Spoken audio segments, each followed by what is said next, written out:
नागपुर शहर के cyber police थाने में police आयुक्त डॉक्टर अमितेश कुमार सिंघल के कर कमलों द्वारा अत्याधुनिक साइबर लैब और सोशल मीडिया लैब का उद्घाटन किया गया।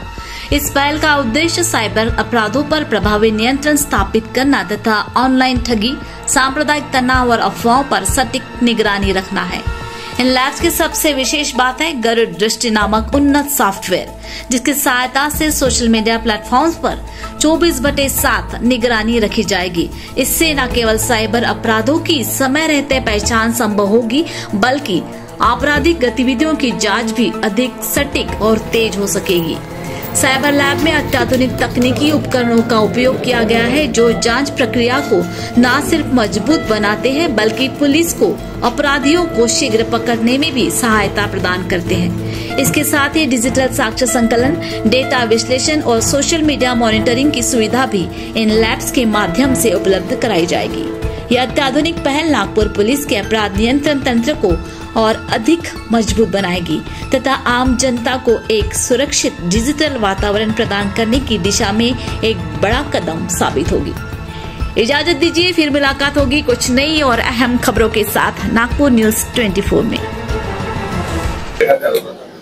हे जे आहे आपण ही माहिती जसे फ्लॅग होते आणि ती माहिती मिळाल्यानंतर आपण संबंधित जे सोशल मीडिया प्लॅटफॉर्म आहे त्याला आपण सांगणार आहे आणि मग त्याच्यावर ते त्यांना म्हणजे त्याला डाउन करायचे ती कमेंट्स किंवा फोटोग्राफ किंवा व्हिडिओ रील्स वगैरे किंवा इतर काही करायचे ते आपण बघू शकणार आणि ते जे सगळं आहे ते आपल्याला ऑटो बेस्ड असणार आहे।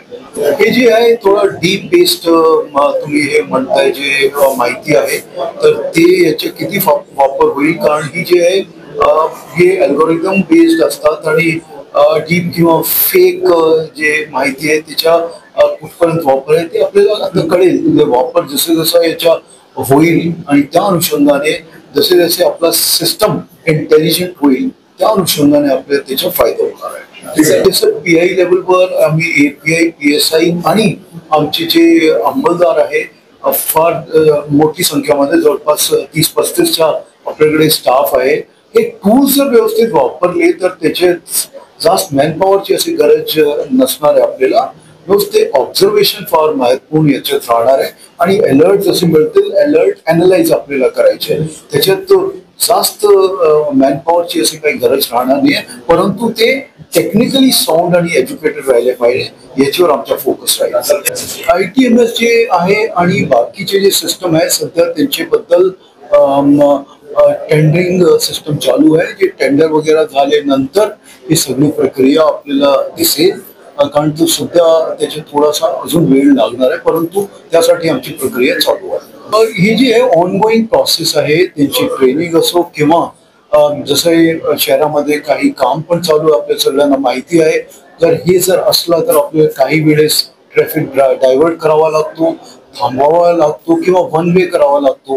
ही प्रक्रिया आहे आणि ते नेहमी असे राहतातच आणि जेव्हा हे आपले काम सगळे संपतील त्याच्यानंतर अजून आपल्याला दिसेल की आपलं ट्रॅफिक अजून फ्लो त्याच्यात चांगलं झालेलं आहे, स्ट्रीमलाईन झालेलं आहे। जे तुम्ही म्हणाले याच्या जे मोबाईल्स बद्दल जे तुम्ही म्हणाले तर त्याच्या सेंट्रल पोर्टल आहे, त्याच्यावर आपण हे टाकतो। त्याच्यात आयपॅड असो, मोबाईल फोन असो, लॅपटॉप असो, हे जे आहे त्याच्या IMI नंबर वगैरे जे असतात ते त्याच्यावर आपण नेहमी टाकत राहतो आणि ज्या वेळेस तो रियूज होतो त्यावेळेस लगेच त्याच्याबद्दल आपल्याला माहिती मिळतात आणि ते डिटेक्शन मध्ये जातात।